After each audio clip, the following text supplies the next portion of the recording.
Before planes carried millions of people across the sky, they were little more than a dream humans were almost embarrassed to keep believing in. For centuries, people looked up at birds with a quiet kind of envy, wondering what freedom might feel like if the sky did not belong only to wings. And then, somehow, a fragile machine of wood, fabric, and courage lifted off the ground and changed human history forever. Because the history of the plane is not only the story of engineering, it is the story of distance collapsing, wars accelerating, borders shrinking, and human beings daring to rise above the limits that once defined their lives. Before the airplane became ordinary, it felt impossible. That may be the strangest part of its story. Today, planes are everywhere. They cut across the sky so often that most people barely stop to look up. They carry tourists, workers, families, soldiers, medicine, grief, hope, and homecoming. They have become part of the background of modern life. But for most of human history, flight belonged to fantasy. It belonged to myths, to birds, to gods, to imagination. The idea that a human being could rise into the air, control direction, and travel across vast distances above the earth felt too ambitious, too fragile, too dangerous to be real. And yet, some dreams refused to stay dreams forever. Long before the first successful airplane, people were already obsessed with flight. They studied birds, they imagined wings, they built gliders, sketches, theories, and failures. Again and again, human beings returned to the same question. What if the sky was not forbidden? What if distance did not have to be measured only by roads, rivers, and oceans? What if we could leave the ground not as a miracle but as a skill? That question changed the course of history. In the late 19th and early 20th centuries, inventors across different countries were racing toward the same impossible goal. Some experimented with engines, some studied lift and drag, some built gliders and tested control. The challenge was never just getting into the air for a moment. The deeper challenge was control. It was one thing to jump, it was another to fly. A true airplane had to do more than lift off. It had to stay stable, move forward, and return safely. That is what made the breakthrough so hard. Human beings were not simply trying to rise, they were trying to trust a machine with the sky. Then came the moment the world keeps remembering. In 1903, the Wright brothers achieved the first powered, controlled flight in Kitty Hawk. It lasted only seconds, it covered only a short distance. Compared with modern aviation, it was tiny, fragile, almost laughably small. But history is not measured only by size. Sometimes it is measured by crossing a line that humanity had stared at for centuries without being able to step over. And in that moment, the line was crossed. The airplane was no longer only an idea. It was real. But that still was not the most powerful part of the story. Because the first flight did not matter only because it happened. It mattered because of what it unlocked. Once humans proved that powered flight was possible, the pace of change became astonishing. What began as a delicate experiment quickly became a field of relentless innovation. Designers improved engines, wings, materials, stability, and range. Airplanes became stronger, faster, and more reliable. What had once been a trembling machine of fabric and faith started to become a serious tool. And once a machine becomes useful, the world moves around it much faster than anyone expects.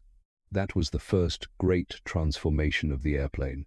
It stopped being a dream and became a possibility. Soon the airplane was no longer just for inventors and daredevils. It entered war. And when it did, everything changed again. World War I turned the plane from a remarkable invention into a strategic weapon.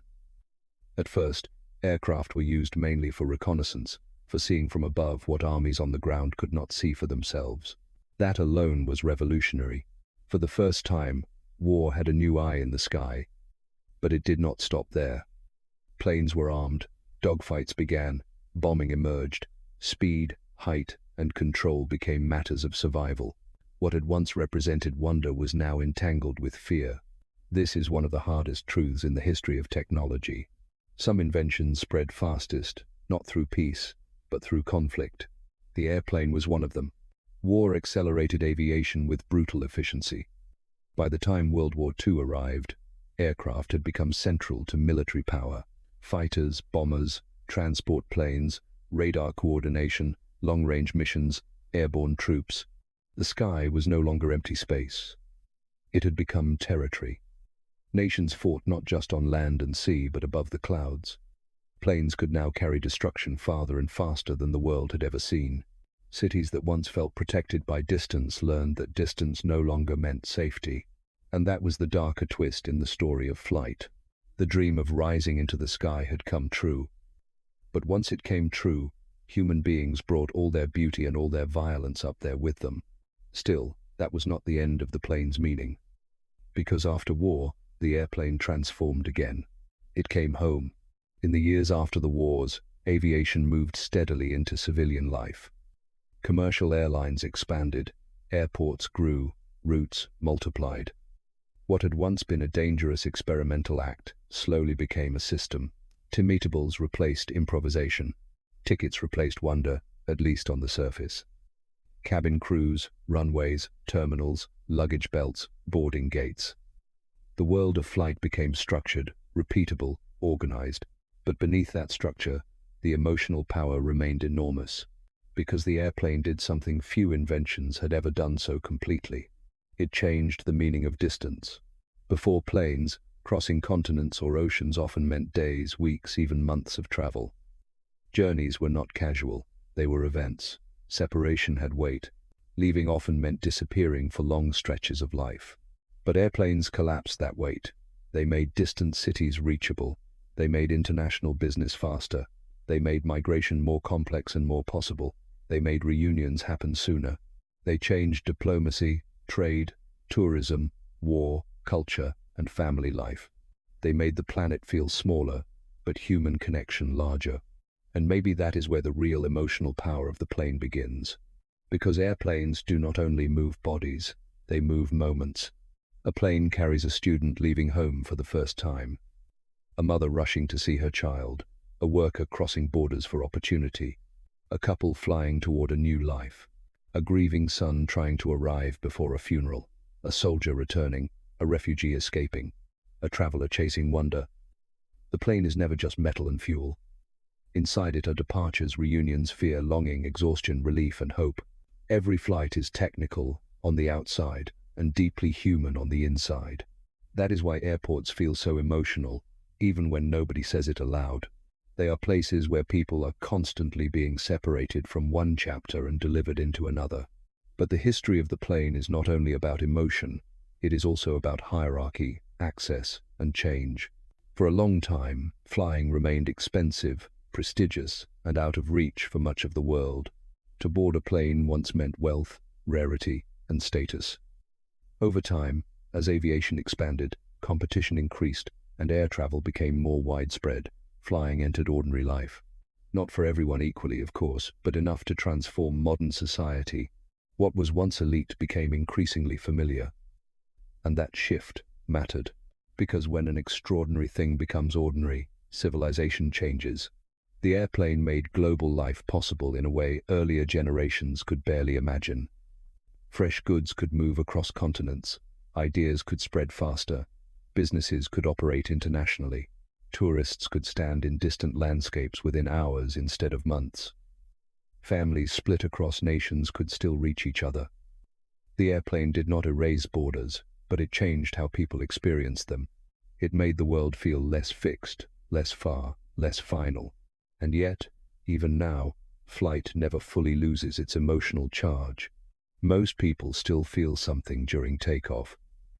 That moment when the engines surge, the runway blurs, and the ground falls away still touches an ancient part of the human mind.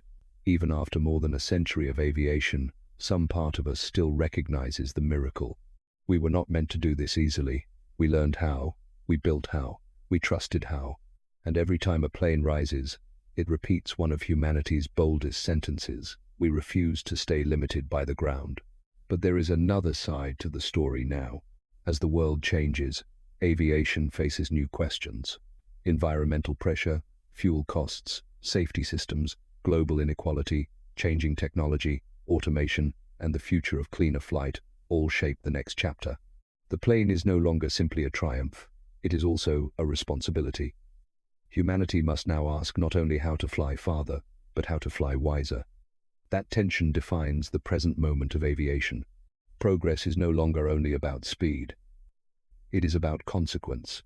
And maybe that is fitting, because the history of the plane has always been about more than machinery. It has always been about what happens when human ambition outruns old limits. Sometimes that creates wonder, sometimes it creates damage. Usually, it creates both. The airplane did not just give humanity wings, it forced humanity to decide what kind of creature it would be once it had them. So when you see a plane now, do not see only an aircraft crossing the sky. See the centuries of longing behind it. See the sketches, failures, gliders, risks, and first trembling takeoff. See the soldiers and civilians. See the crowded terminals and silent reunions. See the continents pulled closer together. See the child pressing their face to the window. See the traveler leaving one life and flying toward another. See the machine that turned the sky from fantasy into infrastructure, and distance from fate into choice. Because the history of the plane is, in the end, not just the history of flight. It is the story of how human beings looked at the impossible, kept looking, and finally rose. And maybe that is why planes still move us. Not only because they cross the sky, but because they remind us that some of humanity's greatest changes begin with a dream that seems too fragile to survive. If you stayed until the end, then maybe planes no longer feel like ordinary machines to you. Maybe they feel more like symbols of ambition, distance, reunion, and all the ways human life changed once the sky stopped being out of reach. So I'd love to hear from you. When you think about planes, what do they mean to you most? Freedom, progress, separation, connection, or something deeper? Share your thoughts in the comments. And if this story stayed with you, don't forget to like, subscribe, and turn on the bell for more storytelling videos about the inventions and everyday things that quietly reshaped human history.